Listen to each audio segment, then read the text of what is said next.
Si tu galères à faire décoller ta chaîne YouTube, tu t'es sûrement déjà dit que l'algorithme te mettait des bâtons dans les roues, que YouTube déteste ta chaîne.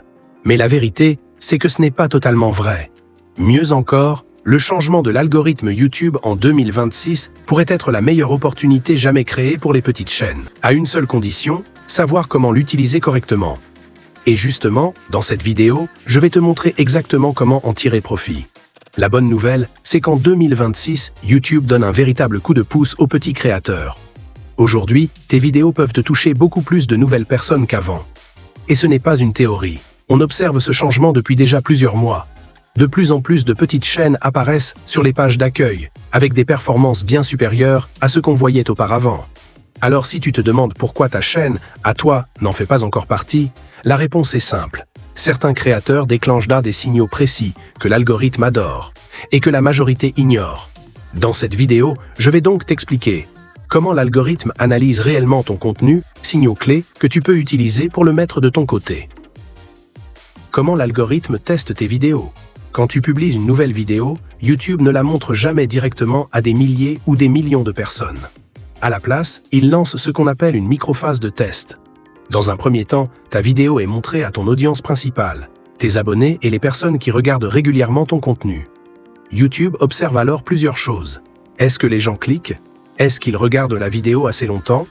Est-ce qu'ils interagissent, like, commentaires, partagent? Si ces signaux sont bons, l'algorithme passe au niveau suivant. Il teste alors ta vidéo auprès d'une audience secondaire, des personnes qui consomment du contenu similaire au tien, mais qui ne te connaissent pas encore. Et si ta vidéo performe encore, YouTube élargit progressivement la diffusion à une audience totalement nouvelle. C'est un véritable effet boule de neige. Mais attention, ces phases de test sont extrêmement sélectives. Plus de 98% des vidéos ne dépassent jamais le 3e niveau. La bonne nouvelle, c'est qu'il existe 5 signaux précis qui permettent de faire pencher ces tests en ta faveur. Et on commence tout de suite. Signal numéro 1. Publier au bon moment. Quand une de tes vidéos commence à bien fonctionner, YouTube peut temporairement donner un boost global à ta chaîne.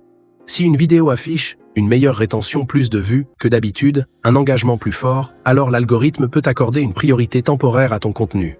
Résultat, ta vidéo suivante sera testée de manière plus favorable. Pourquoi? Parce que publier plusieurs bonnes vidéos d'affilée crée une dynamique de chaîne. YouTube part du principe que tes prochaines vidéos auront la même qualité. Donc dès que tu vois qu'une vidéo prend de l'élan, ne ralentis surtout pas. Publie, profite de la vague et maintiens la cadence. Signal numéro 2, le micro-retargeting.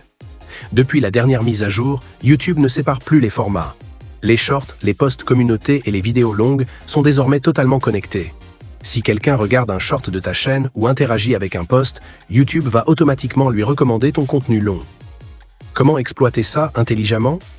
À chaque vidéo longue, crée au moins un short directement lié, publie un post ou un sondage sur le même sujet.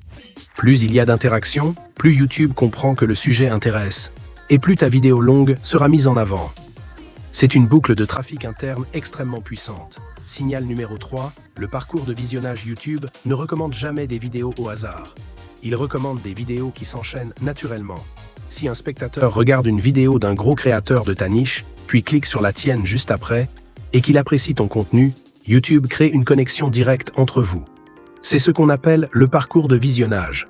Pour l'exploiter, va dans YouTube Studio, analyse les vidéos regardées avant et après les tiennes, adapte tes titres, sujets et miniatures pour t'insérer naturellement dans ce parcours. C'est l'un des leviers les plus puissants pour apparaître à côté des gros créateurs.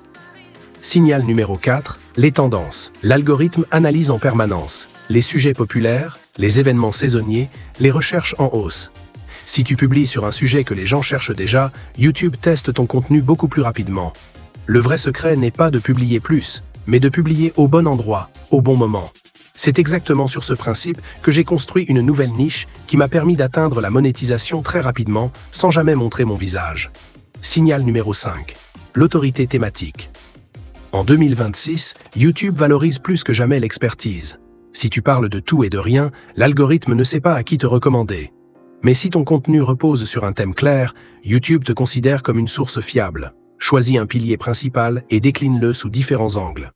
Plus ton contenu est cohérent, plus ton autorité augmente et plus YouTube te recommande naturellement. Voilà pour l'essentiel. Mais soyons clairs, Cette vidéo ne fait qu'effleurer ce qu'il faut vraiment maîtriser pour dominer l'algorithme YouTube. Merci d'avoir regardé la vidéo et à la prochaine.